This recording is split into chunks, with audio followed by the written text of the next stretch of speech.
So I'm the founder of Welly. We're a D2C health and wellness brand. We actually launched about a year ago and formally closed our round about 6 months back with our investors. What we're trying to solve is the problem that if you want to take care of yourself, so you don't have to feel like a patient. So we have seen enough people, and through our research as well, what we saw was that especially people in the age of 25 to 45, they want to take care of their health. They understand the importance of preventive healthcare, but at the same time, they don't want to take a medicine or a pill on a daily basis. So they're looking for more fun and effective ways to do so. So now we're about 1 year old. We have 3 products in vitamin gummies, and we're expanding our product line from here on. Since we're a small group and it's pretty late at night, would love to it'll help me just tailor the conversation better. Would like to keep it very interactive. We'd love to maybe just get a line introduction from each of you guys, whether you're a founder, whether you're raising, whether you've raised. If anybody just wants to unmute and start with, it'll just help me relate to all of you a little bit better.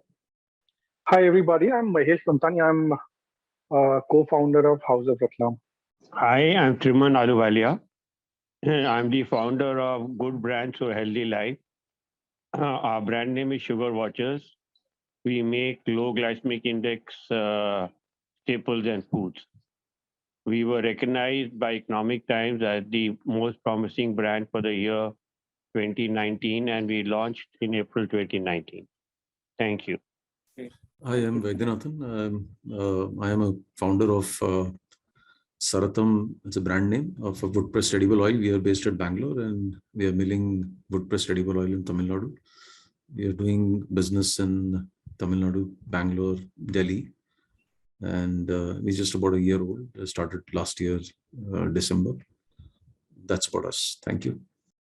Great. So if you guys just want to put it on chat, whether, if everyone's, are you guys founders? Have you raised before? Are you looking to raise? That'll be really helpful. I'll just share my screen and we can get started. So as I said, that we are trying to build your happy, healthy habits. We're trying to create products for you that don't look like medicines. When you look at this, you probably think of candy, you think of your childhood, you think of something that's very fun and happy, hopefully, right? So we don't want you to think of a typical medicine pill or a pill box that you would think of when you take your vitamins for immunity, sleep, or hair, skin, and nails. We want you to think of these fun little packets that you can actually take on a daily basis that taste good, that have actual health benefits, 100% vegan, no added sugar, no artificial colors, flavors, completely gluten-free, and also very sustainable at the same time. But it's all packaged in a very fun way, and that's what we want you to want the customers to really look at. So today, as you know, we're just going through my journey of fundraising at an early stage of D2C startup. I'm a very young founder. We're just in the first year of starting out, probably like a lot of you over here. And we just raised our first round from a VC fund called Anthill Ventures, in which a couple of angels like Abhishek mentioned, Roshan Abbas and Sneha Reddy as well participated. So we're very excited about that. We were able to actually close conversations in about 6 to 7 months since launch. We launched in February last year. And following that, we were then able to close our rounds and take that entire process. As Abhishek said, that yes, of course, I pitched to many, many investors right in the process. The process is a very detailed process. I'm sure a lot of you may have gone through it or are going through it at the moment. It's a very, very, very tedious process. You have to pitch to 50 to 100 investors. You have to just keep pitching to absolutely anybody and everybody from angels to VCs who you think would be a good fit. And for me, I would say every single rejection, I think that's one thing that I learned was every single rejection taught me a lot about the business, taught me what I should be focusing on, because I'm a young founder, just 1 year in the business, but talking to so many investors who are looking at these pitches, 10, 20 pitches on a daily basis. So every little kind of feedback that they have, I would say just take it in your stride, listen to every sort of critique, maybe ask them questions after your pitch as well as to what you could improve, what you need to focus on better, even if it turns out to be a reject, and stay in touch with them, because every feedback that they give you, you're kind of getting like a free mentorship from the experts in the field, right? So I'll just take you through very simple tips that I learned along the way, and through each one, I think I'll just open it up, and if anyone has questions, feel free to just raise your hand or jump in. I think the first thing that I learned after a couple of rejections in my first few pitches was to really define your moat, to define that differentiator that your company brings and why the investors should invest in you specifically. As Abhishek said, the D2C industry is growing. India is seeing a huge rise in the D2C industry, which is very exciting, but that also means that the competition is rising day by day. You're seeing a lot of homegrown brands that are excellent at what they're doing. Each brand today in India, I think, is doing very, very well. But you need to tell the investors why you stand out in this crowd, why they should invest in you specifically, and what is that you can defend. What's so defensible that tomorrow somebody can't just quickly copy, right? Because we know that everyone executes very quickly in India. We can all execute very, very fast, and we can just copy paste and work very, very quickly. But how can we actually stand out in that crowd, and why is it that only you can stand out in this crowd becomes very important.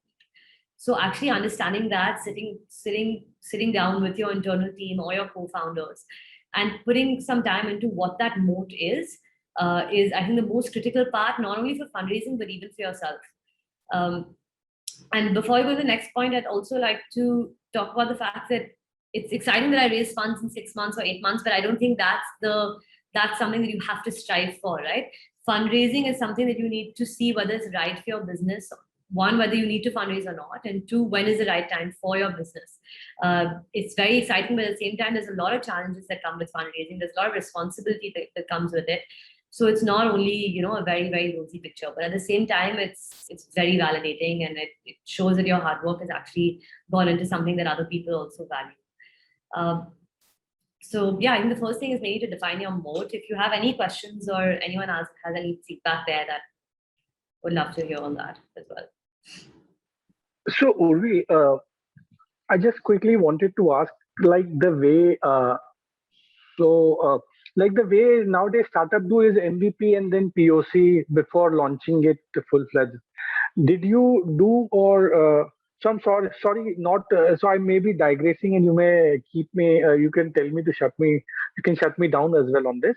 But I'm just asking whether you did POC, because was it relevant to show the investors that there was a POC done and this was the result? Yes, so we did a focus group study beforehand, and that we thought it was quite helpful for us because we did invest some money into that before launching. And we actually worked with Nielsen Group to do some focus group studies to actually test whether the product works in the market.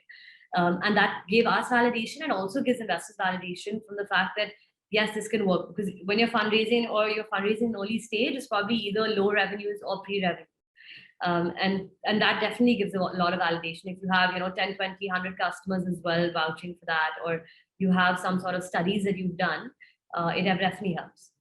Hey, can you elaborate on the focus group study in terms of how exactly you went through it? Was it like a Google form survey that you did with your set of people, or did you hire an agency or stuff like that? Yeah, so we hired an agency and we worked with an agency to do the study more formally, where essentially the process was that they recruited a few people from the focus groups, and because COVID was on at that time, it was all done virtually. So you prepare a deck and concept cards beforehand, and then you ask specific questions. The agency itself tailors questions to the focus group and asks them questions, and then we analyze the data and the findings after that. But that being said, you can definitely, it's totally based on budgets and priorities. You can definitely do it very simply as well today. Set up, a Google form. You can set up I've seen one strategy works really well is to set up a sort of fake ad, right, for a product and see how many people are clicking. Are you getting conversions on that or not? So that also turns out to be very, very helpful. And the parameter for the study was purely product driven, or were there more aspect to consumer mindset and stuff like that? It was to consumer mindsets as well, and also to understand the concept. We were really defining what concept will work as well. So to design the actual strategy. The products were a smaller part of it. Thanks. Sure.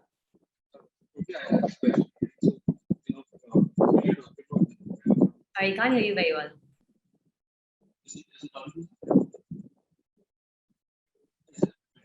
It's people.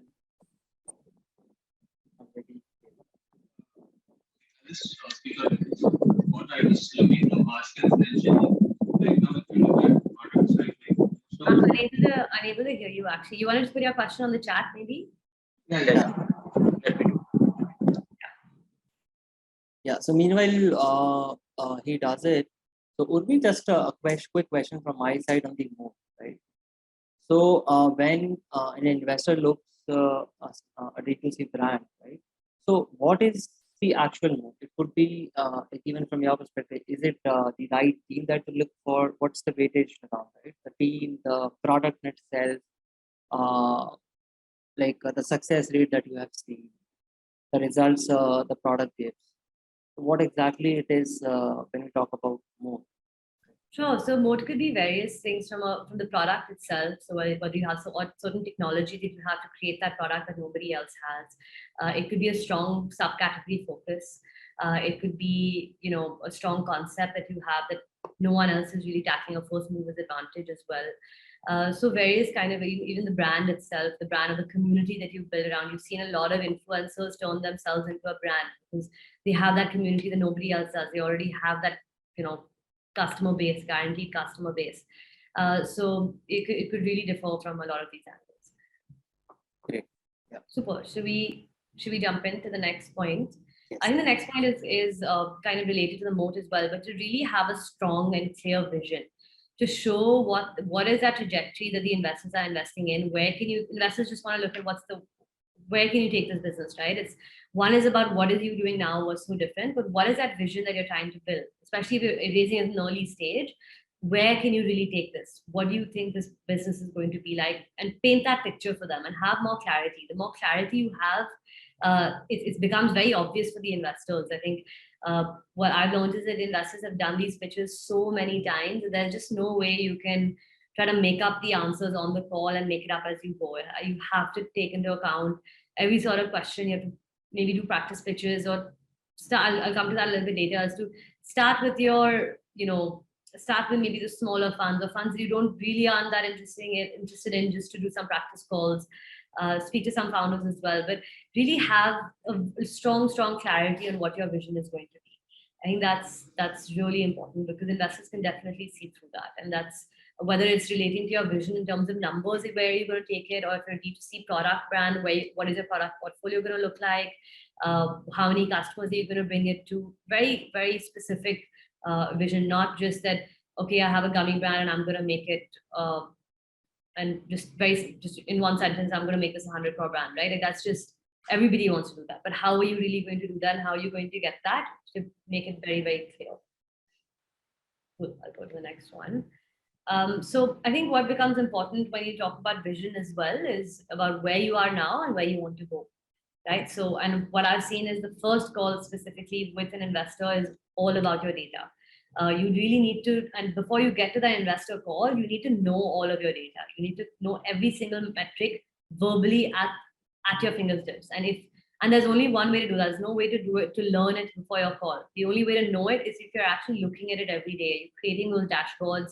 Are you actually tracking every single item from number of customers, number of orders, repeat percentage? What is your CAC? How much are you spending your CAC, which is how much you're spending to get each customer?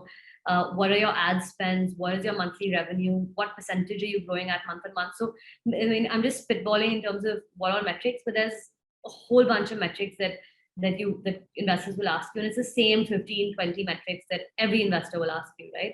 And it's the same 15, 20 that whether you're fundraising or not, you need to know on a daily basis if you're a founder or a growth person specifically.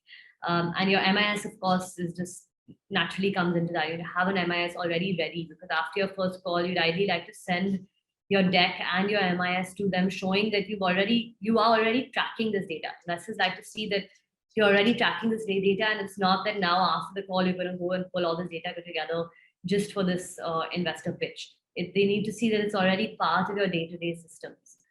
Yeah. So we are talking about the data, right? So what according to you, and I am sure that you have been tracking this from day one, what is that one single, there could be multiple matrices, right? What is that one single matrix that you as a founder focuses on, right, by building up? Because I'm sure that the CAC would be high, there would be loss-making initially, right, to acquire customers. So what is that one matrix or a couple of matrices that you see would impact? Sure. So yeah, I think one metric is very difficult to find because there are a lot of them that are interrelated. For example, if you're only focusing on your ROAS, I would say that's a very blindsided way at going at things, right? Because your ROAS is dependent on 100 other metrics, which is the root cause. ROAS is just a result. So the metrics I think to look at, like I said, is your monthly revenue, of course. You need to know your monthly growth rate, whether it's increasing month on month. You need to know your repeat percentage if it's a repeat-based business, if it's a product that customers can purchase month on month. You need to see your CAC because you need to show how cost conscious you are and how you're gonna, because investors are gonna put in money into your business. So are you being conscious with the way you're spending or are you not? What is your monthly burn? And what's your split between spending on teams, on salaries, spending on products, spending on inventory? You know what's happening financially in the business on a daily basis. So yeah, these are a couple of metrics off the top of my head. So, Urvi, if you don't mind me asking, because you are a young company who's kind of grown, in that short time and kind of got funded, right? So, in terms of these metrics, in terms of like the monthly revenue, the burn rate, the CAC, in terms of in your journey of those limited months, how was the progression like? The growth month on month. How did this kind of figures played for you? And if you can share that personal information, it kind of gives us a little trajectory of sorts, to kind of portray that this is a good story to sell to an investor. Sure, I can definitely go into that, but it's very different from business to business, right? So I'd ask you, what's your business specifically, and maybe I can try to shed some light on it if I have knowledge. We're into a consumer product as well. We basically do beverages, and we used to do these slushies, but in a much better organic way. And between the pandemic, what we've done is converted all the beverages into a frozen ice cube format, right? So where you have to do your slushies or your thick shakes or your smoothies, or even hot roasted soups and stuff like that. There's a disposable ice cube, so you can toss it into your blender. You blend with like 100 ml of water, and it's done. It's ready in like 10 seconds, 20 seconds. So we are in that initial phase where we've kind of revamped the brand, and the new website is coming up. We've hired an agency. We're working on the key metrics of CAC and stuff like that, and how what's the performance marketing plan going to be like. But to kind of benchmark in terms of what should be like an ideal trajectory of sorts. Yeah, sure. So when we fundraised, before we fundraised, we were growing 50% month on month, and that was a really exciting number for investors to look at, and we were EBITDA positive. Of course, after fundraise, we started burning, and that's no longer the case. But I think that's not the exact metric for you to look at, but I think it's to look at how can you stay very, very cost conscious? How can you make money on every single order? And can you show that you're making money on every order? And are you growing it more than, I think there's no set number, honestly, but are you growing month on month? And the higher the number, the better, actually. And the repeat customers makes a very big difference. I think that's something that all investors look at, and even as a business, you should look at. Because that is showing that your customers coming back, and at an early stage is showing validation that your company is something, the customers are liking what you're doing, and that they're creating something good. Your product is good. Because it may be easier to acquire through Facebook, but are they coming back is a very big thing to look at. So repeat rates should be strong. When I say that, can we at the same time also put like a quantitative figure that say repeat rate of like say 85% is a good healthy ratio month to month? Yeah, repeat rate above 30% or 30 to 40% is good. Above that is of course very good. But even 15 to 20% if you're starting out is a good number. We were at about I think 15 to 20% when we were raising in our first 6 months. So that was really exciting for us because we also hadn't put in any work into retention. We weren't doing the post-purchase journeys and web engage and emailers and WhatsApps, and we weren't spending a lot of money on that. And organically, we were getting that 15%. So nice. That's definitely a good number. So yeah, I would say aim for, if you're in your first 6 months or so, organically, you can get 15-20%, great. And this is just for my industry because it's a very repeatable industry, but you can see what it is for yours. And above 30% is definitely very good. And month on month, what should be, what was the ideal bracket to be, like 100% growth month on month or 50%? Or? We had 50%, but again, I think it's not one specific number that you should try to aim. Just the higher the better, right? There's not a set. If you're growing even 20% month on month, it's very good. It's really good. 15% is also very good. And how long will it take for you to kind of figure your CAC out? So I think in the last 6 months, CAC has been causing a lot of issues because of Facebook, and I think I'm hearing that across founders and across D2C brands. But before that, I think they had really well figured out. I think right now we're still trying to figure it out. It's a constant battle with Facebook. I think other channels it's a lot easier, but with Facebook, I think the other learning is to not be so dependent on Facebook. Apart from fundraising, this is general learning is to try to not, which is impossible at the moment, but try to figure that out somehow. So that's your main channel. Same boat. Thanks for that. Sure. Yes, before you move out, Urvi, just a quick question around what would be, are you present across, is it only channel experience that you have, or is it just digital that you sell the products? Sure. So we sell on our website as well as a bunch of marketplaces online: Amazon, Flipkart, Nykaa, PharmEasy, Cred, Purple, Woovly, a couple of other channels. So all online, but website and marketplaces. Okay. And your focus as a D2C brand is majorly around distributing it to the wider audience, or is it like bringing them to your website to sell? So currently we have 80% of our sales on our website. So we're trying to get as many sales that we can get, because you get more data, you can remarket them, you can give them a better experience, better packaging. It's a lot more on the brand's control then. Great. I think so. I'm a designer. I'm a graphic and UI UX designer, and I'm a trained designer. So I think design is definitely always going to find some part in every deck or every advice or strategy that I give. But I really think that that's something that also helped my case. My deck, not to boast here, but my deck definitely looked good, right? My deck looked very exciting. My deck looked very good. And one was because it had all the data. And that was over time. After my first 15 pitches had barely any data and looked very basic. But after that, it had all the information, but it had it very beautifully. So how can you put your data into infographics? How can you, and just think about an investor looking at 10 decks a day, 15 decks a day. You're talking to an associate and analyst in your first call.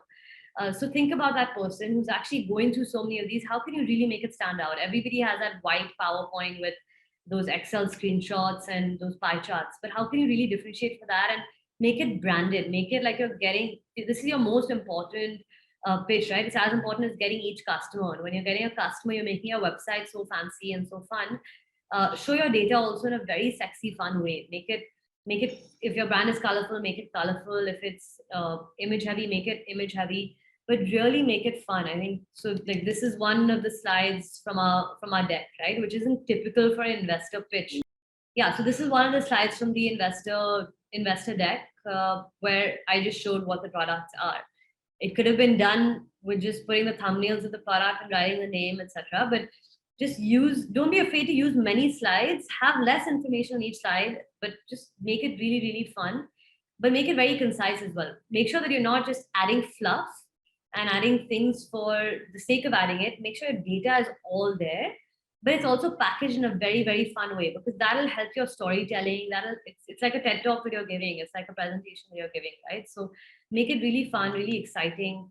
Even this data, for example, is from our deck. We're showing all the claims that we have, but we've made it completely branded. This is a slide that can even go on my webinar. It can also go on my website. It's me, it's the brand, like it's speaking that 24/7. So definitely, I think focus on giving a very, very good first impression, because chances are many times before you get the call, your deck is just being circulated on WhatsApp through your contacts and through different investors. So it's important to even get that first call, and they'll only get that first call if they see your deck and they like your deck. So if you have all the data, all the metrics on there, but you also have a very, very well packaged presentation, I think it just improves your chances dramatically. It's kind of like your resume. When I'm sure we've all applied for jobs, it's kind of like your resume where that Word document, black and white, simple. The minute you put your picture on there, it increases your chances. The minute you typeset it and format it nicely, it increases your chances. So it's all about that, I would say. Feel free to stop me with any questions. So this is one thing that I did as a process, right? Once now you've got your data, you've got your deck. Yeah, I think, sorry for that again. It is not. You can probably, the slide is not moving. Probably you can just like keep it as is. Yeah, you can move like this. Okay, Some issue while you're presenting. sure. You can see it now? Yeah. Okay. So yeah, so now you've got your moat, you've got your vision, you've painted that picture to the you've painted the picture you want to show the investors, you've got your data in place, you've designed it and packaged it in a beautiful way. Now it's time to send it out and get out there, right? So first step that I did was to just make a massive list of all the investors that you're interested in, from small scale to dream to wish list to just put everybody out there. And this is an example of this sheet that I created. I put the list of investors, who the connect could be, right? So maybe it could be a friend, maybe it could be a colleague, maybe it could be anybody, but put who you think the connect could be. If you don't have a connect to that person, it's fine. You can just probably then send a cold email or LinkedIn message. But if you have a connect, put that on there. And because when you start pitching, you'll have so many calls, you won't remember what you spoke to who about and where you're at, what stage you're at with the others. So put the status, put that, okay, for example, I had an intro conversation and I need to send my deck. I told them on call, I'll send my deck by 7th April. So you know every day when you open this dashboard that this is what you have to do. And any other remarks that you want to add, right? So this is just one example. Feel free to personalize it to your needs. But I found this very, very helpful because by the end of it, I had a long list and I knew exactly what I wanted to showcase. So that's definitely just helps systemize everything. Any questions here? Maybe it's out of context, Ray, but just wanted to ask because it looks fantastic, and the first first look at the product, it catches the eye. It looks branded very, very well. Just wanted to ask, how much is the cost of packaging in terms of total cost of the product? How much is the packaging cost in this? Sure. So I won't be able to share that data, but we've kept our gross margins very high to make sure that we're owning money on every order. Okay. Yeah. So yeah. So now once you've made that list, right, of the investors, I would say LinkedIn is your absolute best friend, right? And it's your best friend to make more best friends. You need to just now go onto LinkedIn. Let's say, for example, you've got Sequoia on your list, right? That's an example. You don't have a connect with them. Go on Sequoia, see every single person working there in the India office. Go on each one of them. And this is something you can just do post work, 9 p.m. to 12 a.m. Just sit one day, every day per investor. Go on them, see every person that's working there. I'm sure you'll find one person you have a second degree or third degree or first degree connection with. Message them, ask them for some help. People are very, very helpful in the startup ecosystem. I can't tell you how many people and just founders that I was in awe of, I still consider huge inspirations and famous, right? Have just replied to me on LinkedIn and given me their WhatsApp message and just now are my mentors. So you'll be surprised how helpful people are in this space. So definitely, I think just go out there, message a bunch of people. It's a very, very tedious process. I know it's a very lengthy process, but that's really the only way. I think that's the only way to hire, and that's also the only way to find your investors, because you need to get that foot in the door. And once you make a few mentors, one is through the investors, like I mentioned, going through Sequoia or anyone's employees. But then it's also to go through founders in your industry who have raised funds, who have gone through your journey. They may be big, they may be small. Message all of them, say I'm a founder, I'm looking to raise funds, would love 15 minutes of your time just to get any learnings, and I'd love to send you my deck and maybe you can forward it to your investor, because I see you've raised from Anthill Ventures and I'd love to raise from Anthill. So please forward your deck. You've already gone to the top of the pile. You've skipped a lot of steps. You're not on your cold email then. You may get a direct. Your deck may be seen by the partner immediately. Getting an endorsement from the founder, one of the portfolio founders sending it is already a huge step. So I wouldn't recommend this enough. I think this is the biggest learning that I have, and the thing that helped me the most to raise funds, or just helped me today as well. And the last thing is, of course, be extremely passionate and energetic about your brand. I think I've heard investors say this so often, that especially at an early stage, they look at the founder a lot more than the business and the brand. And they need to see that you believe in this, You're working on this 20 hours a day. You're thinking it, you're sleeping it, you're eating it. You're very excited about what you're building, and you're going to make this something big. They need to hear it in your voice. They need to see it. They need to feel excited when they talk to you and when you talk about it. And they can see it. Trust me, they've spoken to so many people that they can see it when you're faking it and when you actually are very excited about your business. So show that. Be as excited as you can be. Great. So yeah, those are the 7 tips and the 7 learnings that I've had from my one fundraise journey. Happy to take any questions now. Yeah, any questions anybody has, feel free to ask. So, Santosh here. Would it be possible to share some details around, how much equity you have diluted, or any guidelines on, when you raise the fund, how do you go about valuation and how much you dilute? Sure, definitely. So I won't be able to share that the data of Welly specifically, but overall, what I would say is the valuation is a lot dependent on your numbers. So you need to look at what sort of revenue multiple brands are raising at. So and the best way is again to talk to founders within that industry and understand from them that what is that rough multiple that works within their industry. What, based on your revenue numbers, what sort of valuations are they seeing? Go on different websites and see what sort of valuations brands have raised at, if it's public information, and that will give you a very good idea. But of course, try to conserve as much equity as possible. Okay, and I mean, if I get it right, you probably raised the fund very early in the cycle, maybe 6-7 months after starting. So just want to know, I mean, what's the right time to start this process? I mean, did you already have revenue? I mean, was it like a pre-revenue thing, or you had traction and some real numbers to show? So what's the right? Sure. So we already had 6 months of steady growing revenue. The right time to start, I think, purely depends on your runway. So if you're either bootstrapped or you raise some friends and family around, you need to see how many, and through your projections and your data tracking, you'll be able to get to know that how many months is this money that maybe you've put in 10 lakhs, 20 lakhs, 30 lakhs. How many more months do I have of this money? The fundraising cycle takes 4 to 6 months. It takes that much time from the date that you start.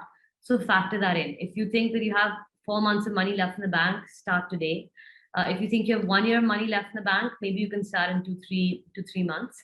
But start, one is to look at it that how much money you have left in the bank and then start T minus those days.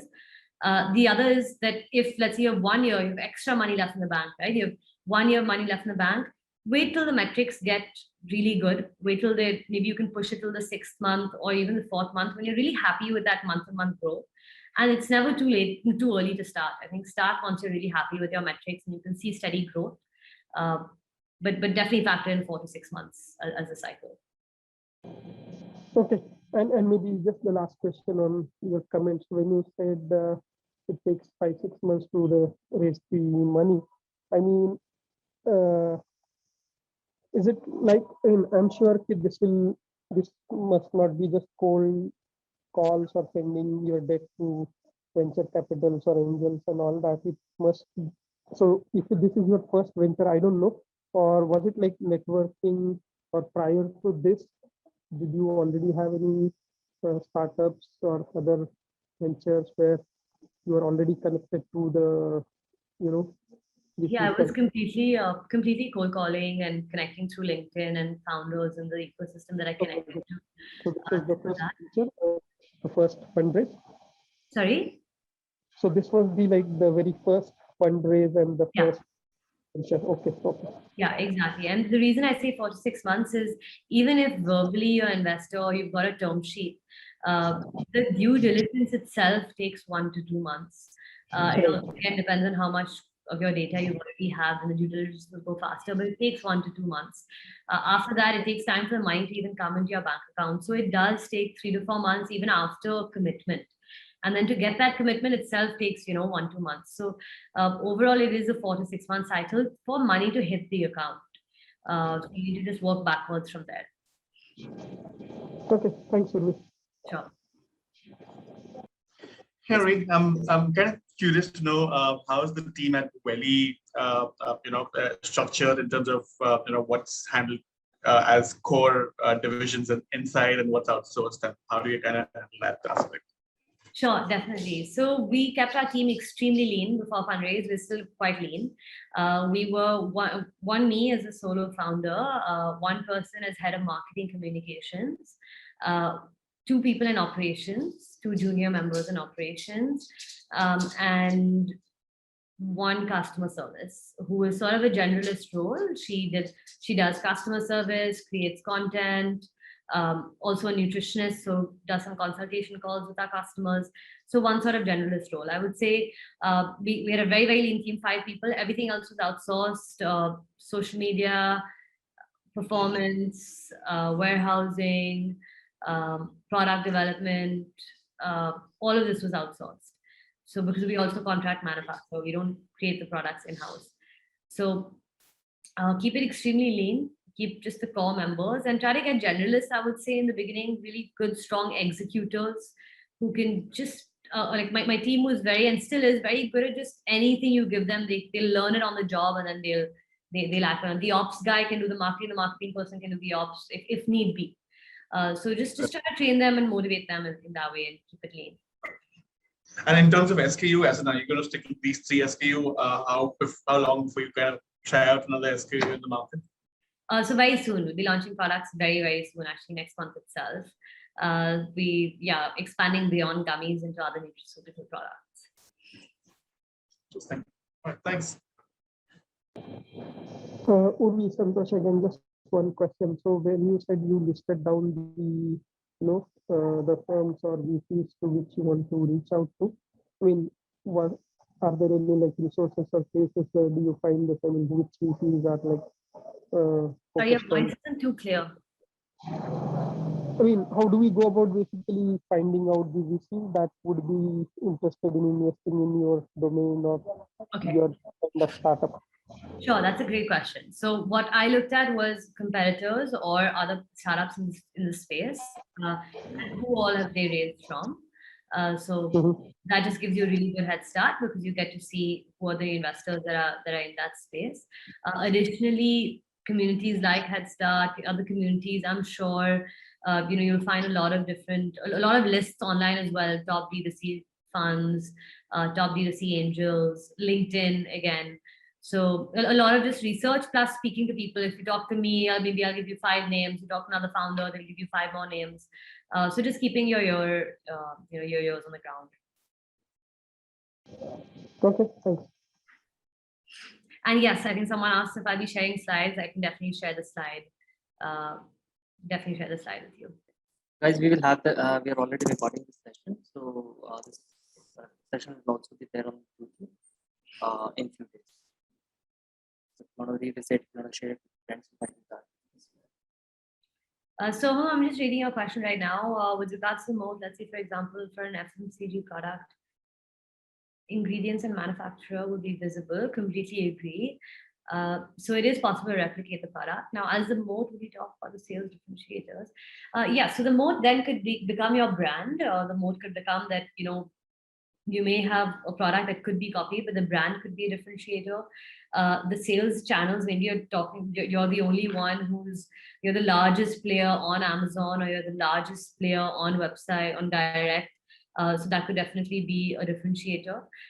It could also be, again, a strong subcategory focus. So are you focusing on a category nobody else really is focusing on? So yes, the product could be copied, but at the end of the day, that's going to be your focus area. And other brands are focusing on other aspects. So those could, again, be all different differentiators. Great. Anybody has any other questions?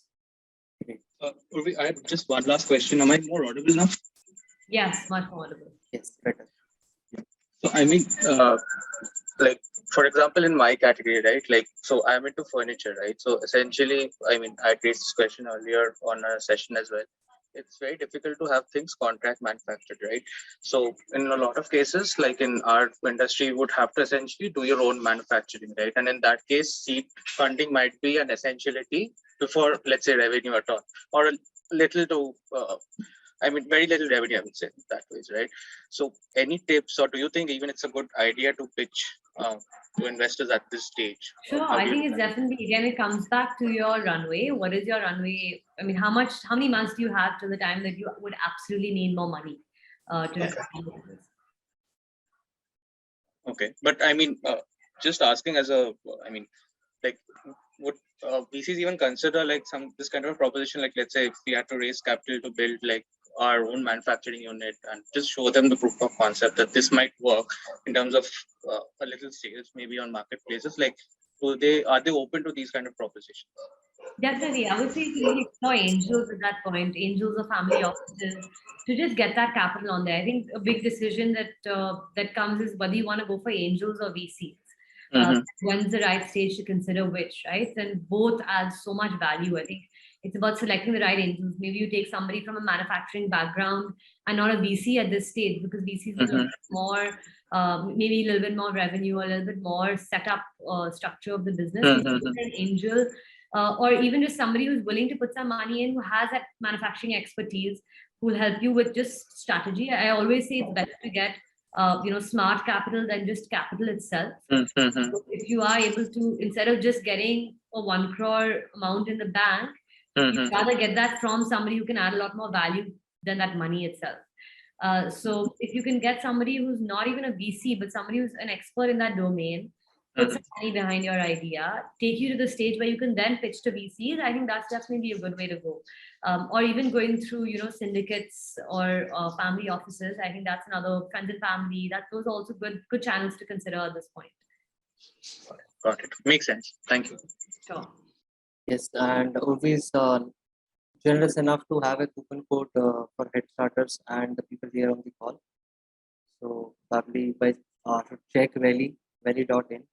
And yeah, definitely. Please try the products and let me know your feedback, what you think about the products. Would love to hear everybody's honest feedback. This was great. Guys, I think I've posted on the group as well. We have a Headstart D2C Founders Club on WhatsApp. It's a community, a close community for founders pan-India. So if you guys are already not a part of it, this is a form link that I have shared in the chat. So you please fill that up. We will just go through it. And if you are a D2C founder building for India or from India, so we'll add you to the group. Okay, thank you so much all. And probably if you have registered for the program, session, we will share this link or the deck itself with you. I'll take from Urvi and share it over an email. Yeah, definitely. Thank you all so much. Thank you for being so interactive.